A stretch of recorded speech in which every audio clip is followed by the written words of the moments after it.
Now, Dodge is sunsetting the Challenger as we know it here in 2023. This is the last year, and to signify that, Dodge is releasing 7 special editions. They're calling them last call editions. This particular one is a Swinger Challenger. There's a Swinger Challenger and a Swinger Charger, a throwback. The Swinger Challenger here can be had in sublime green, this color here, Fate green, that's the letter F and the number 8 green, and white knuckle, which is of course a white color. Now the Swinger Special Edition is essentially a Scat Pack Widebody with some extra aesthetic touches. We'll get into that as we go here. Underneath the hood here, we have that legendary 392 HEMI, named for the 392 cubic inches it takes up. It is a naturally aspirated V8, and it makes 485 horsepower, 475 pound-feet of torque.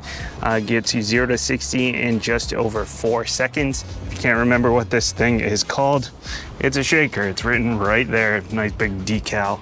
Interesting touch, but I like it. Up in the front end, we have a very familiar look underneath that shaker. Nice round lights. Those have not changed. That is very recognizable as the Challenger here. We got more of that gold school with the Challenger logo there at the splitter down here as well. We're just about 5 inches off the ground, so definitely want to watch out for some scraping down there. From the side here, just a massive presence here, almost 200 inches long, just under 200 inches. That's like executive sedan length at this point. Longer than most mid-size sedans for sure, which is just massive for a 2-door especially. 116-inch wheelbase, again a really long wheelbase, especially for a 2-door. Sitting on these 20s, more of this gold school color, which looks really nice, but it's really tough to keep clean. And wrapped in Pirelli P0 all seasons. In addition to the huge radius, they are also very wide tires. Fuel, in case anybody was wondering, big Swinger badge to let everyone know that this is the Swinger Special Edition. It looks like they pulled these mirrors off of the Hot Wheels version. These things look tiny. I think Shrek's out there looking for his ears somewhere. You got your B logo here because it is the Scat Pack. You got the shaker sticking up, of course. Just a really nice look from the side, nice and aggressive. In the back end here, classic Dodge Challenger look with the nice big tail lights going on, the blacked out badge, the Dodge badge there. Nice big exhaust tips to make sure you can hear that V8 sound.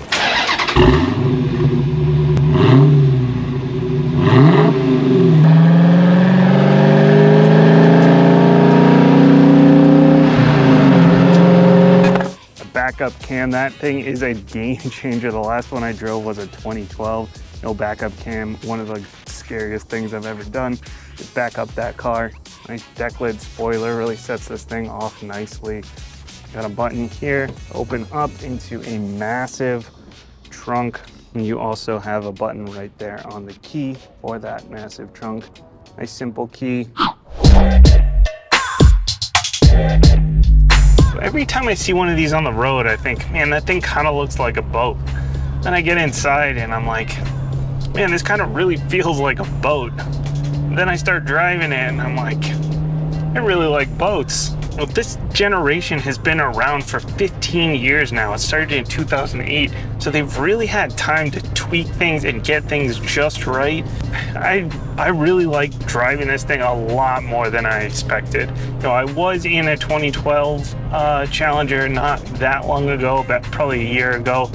So I've experienced this before, but they've really fine-tuned it and got all the kinks worked out at this point.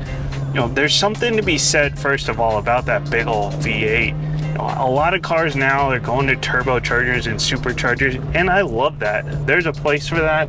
It's great having that big kick, having that whine, really getting that big shove. But there's something about just this linear power, this build-up, and the sound that a V8 makes, a naturally aspirated V8, and there is no replacement for displacement, and Dodge is all for that with 6.4 liters in this V8. And even though it weighs 4,200 pounds, this thing moves just fine, and it's geared perfectly. It's matched to a TREMEC TR6060. That's the same transmission you're gonna find in something like a Camaro or those CT4 and CT5 Blackwings. Such a great transmission, and it's just so notchy. It feels like you're reaching in and grabbing gears and swapping cogs. It feels so good to shift. The lower gears are nice and short. You can be ringing it out in third gear and still be going legal speeds and be totally fine, which makes driving around town actually really fun. You know, you could just be going to the grocery store and you're just ringing out all your gears, and it feels great. And then when you got to go on the highway, the gears lengthen up a little bit. At the top, you can be in 6th gear cruising around 70-75 miles an hour. You'll be right around $2,000. Helps a little bit with the efficiency, which, you know, it's not exactly something that you buy for efficiency. I've been getting about just under 16 miles per gallon combined, but it helps a little bit with that. But it also helps with the droniness, because the thing is, if you're staying at like 2,500, 3,000, if it was up there while you were cruising on the highway, it would get really drony. But because of the way it's geared, it actually is really not too bad on the highway, and it's quiet in general in here, which I was pretty surprised about, other than the engine noise, which is something that you want to hear anyway if you're buying a big old V8. And then power is going through the rear wheels in this one, as the only way to get the V8 is with rear wheel drive. That's also the only way to get the manual, is V8 and rear wheel drive. If you want to get all wheel drive, then you're in the automatic transmission. You can get this in an automatic as well, but then you start running into problems like I had problems with the CT5 Blackwing and some of these other like high horsepower cars. If you're in an automatic, it's really easy to just stomp the gas pedal and just fly, and you look down, you're like, oh, I gotta slow down. But with a manual, it helps because you're a lot more aware of what gear you're in. You're a lot more aware of how fast you're going. So that definitely helps keep out of trouble a little bit. Not to knock the auto. If you want the auto, go for it, but this is a really good manual, and the clutch take up is very good. It's heavy. This is not something you would want to sit in traffic in, but you know, it is a muscle car. It feels like a ball of muscle. It takes some muscle to push the clutch pedal in. It takes some muscle to shift gears. Now, as I mentioned, it is rear wheel drive. Does have a limited slip differential, and you get the RT Scat Pack, so that's helpful if you do want to throw it through corners, or if you're dealing with inclement weather, things like that.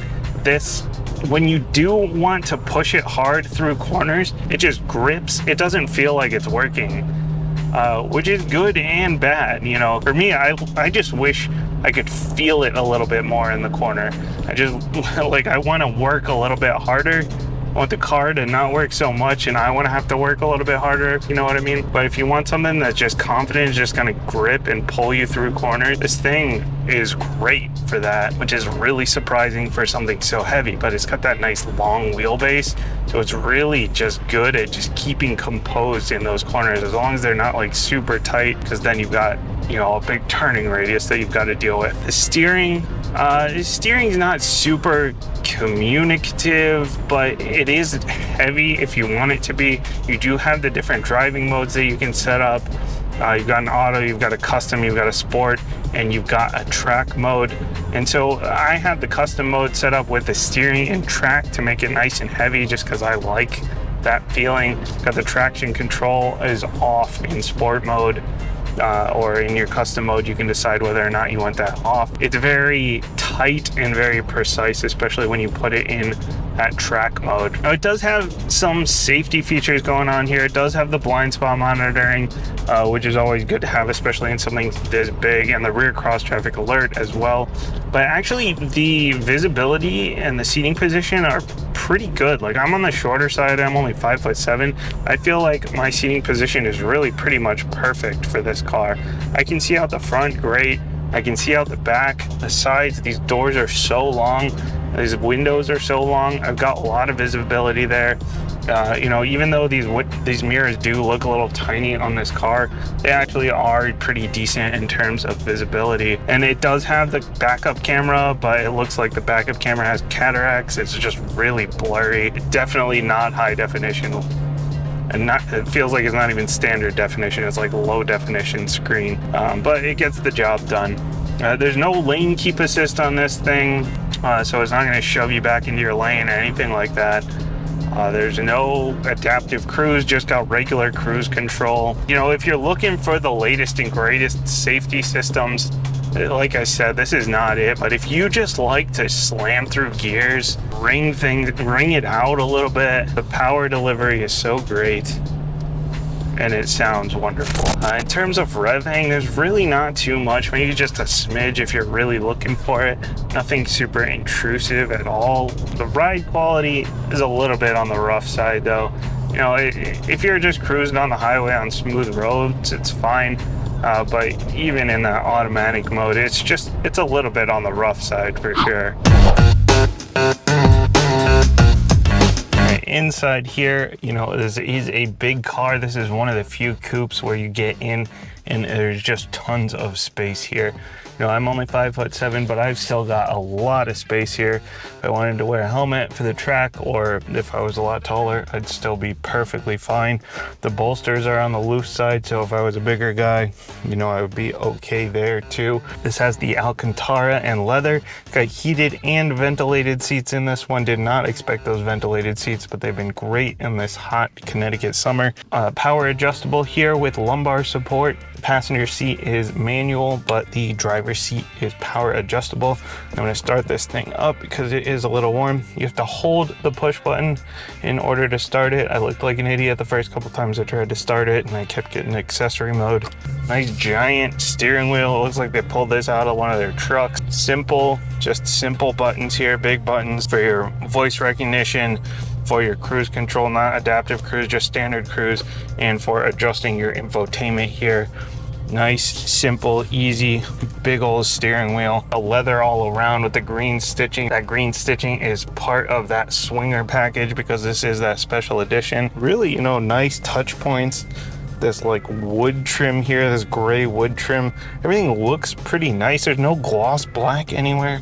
Absolutely love it. This interior, you know, it does not feel like it's life of luxury here, but it looks nice. It's functional. It's got the heated and ventilated seats and the heated steering wheel, so I'm good. We got buttons down here for your HVAC, for your parking assist, for your tuning, all the stuff that you need. And the most important two buttons right here, drive mode and launch control. Okay, maybe that's not one of the most important, but Dodge thinks that it is important, and I agree with them. Most cars I get in, it's like you have to look up how to use launch control. You gotta look it up on YouTube. You gotta scroll through the menus in here. You gotta make sure you're in the right mode.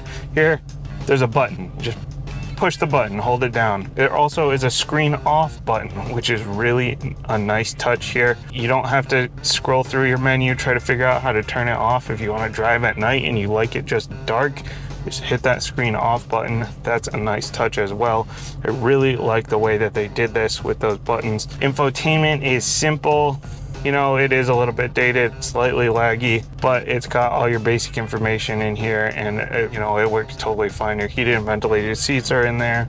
Heated steering wheel is in there. I wish that stuff was outside of the infotainment, but it's easy to get to through this menu at the bottom. Settings for your drive mode, settings for your launch control, some performance measurements and stuff all in here. Android Auto, Apple CarPlay, both wired. It worked totally fine, no issues there. And that's going through a 6-speaker Alpine audio system. Totally fine, not like super awesome audiophile level of clarity here, but works totally fine. Plus, most of the time you're listening to the music coming out of the engine anyway, out of that exhaust. The gauge cluster here, love this throwback look they're going with here. You got the two analog gauges here for the tach and the speedometer, and then in the middle you've got some extra indicators for warnings, for your turn signals, for your traction control, tell you your brakes on. All that stuff is just in the middle. I really like the way that they did that. And then in the center of the whole thing, you've got this digital display that again is done very well just because it's clean. There's not a lot of information in there.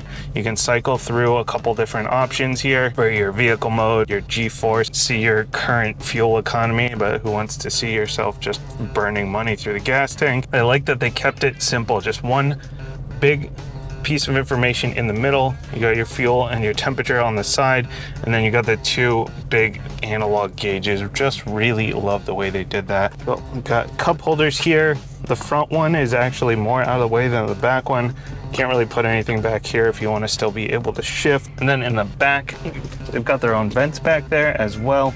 We've got 33 inches of legroom, which doesn't seem like a whole lot. I'm not really sure how they measure that, because it actually feels like a lot more than that when you're back there. You know, for something that is a two-door, that is a coupe like this, I know it's a very long car though. Just, you know, when you're in a coupe, you don't usually get quite that much room. My kids have been okay back there. It's a little tough to get them buckled in. Really a pretty nice interior. No complaints here. Lots of space, especially for a coupe. No gloss black, just the things that you need, plus a few extra nice features going on. So at the end of the day, you know, this thing, it always impresses me. It drives so much better than I expected to. The gearing is perfect. The engine is just wonderful to listen to.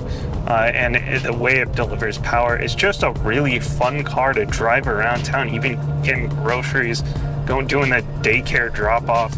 And it's got a decent amount of space for a coupe. Now, if you want something, like I said, where you're gonna throw it through corners hard and you wanna feel like you're working for it a little bit, it may not be the choice. But if you want something that you can just enjoy every time you get in the car to drive, it's like a ceremony every time you're just doing these little short drives and these short errands, but then you want to go on the highway and just cruise. It really does so many things well. It's surprising. And Dodge, you know, they put your drive modes right here, your launch control. It's got just the right features with the heated steering wheel, the heated and cooled seats that are comfortable, not too aggressive. You know, it's not, the fuel economy is obviously not great, but generally speaking, you know, this car is just, it surprises me every time I drive one, just how much I like it. You know, the special edition thing, it's mostly aesthetic. So if that's something you're into, then go for that. But for me personally, I'd probably be totally fine saving some money. Just get the Scat Pack, maybe get the Widebody if you want the Widebody as well. But it is still pretty cool, especially since this is the last year for it. Thanks for watching. As always, make sure to hit the like, hit the share, those things, the YouTube things that really help me get these videos out. Thanks again for watching, and hopefully I will see you next time.